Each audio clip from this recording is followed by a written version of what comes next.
مومن مردوں سے کہہ دو کہ اپنی نظریں نیچی رکھا کریں اور اپنی شرمگاہوں کی حفاظت کیا کریں، یہ ان کے لیے بڑی پاکیزگی کی بات ہے، اور جو کام یہ کرتے ہیں اللہ ان سے خبردار ہے۔ اور مومن عورتوں سے بھی کہہ دو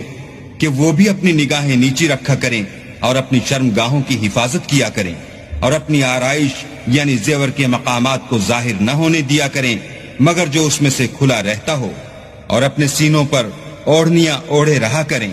اور اپنے خامند اور باپ اور خسر اور بیٹوں اور خامد کے بیٹوں اور بھائیوں اور بھتیجوں اور بھانجوں اور اپنی ہی قسم کی عورتوں اور لونڈی غلاموں کے سوا نیز ان خدام کے جو عورتوں کی خواہش نہ رکھیں، یا ایسے لڑکوں کے جو عورتوں کے پردے کی چیزوں سے واقف نہ ہوں،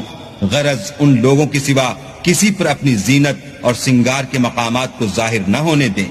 اور اپنے پاؤں ایسے طور سے زمین پر نہ ماریں کہ جھنکار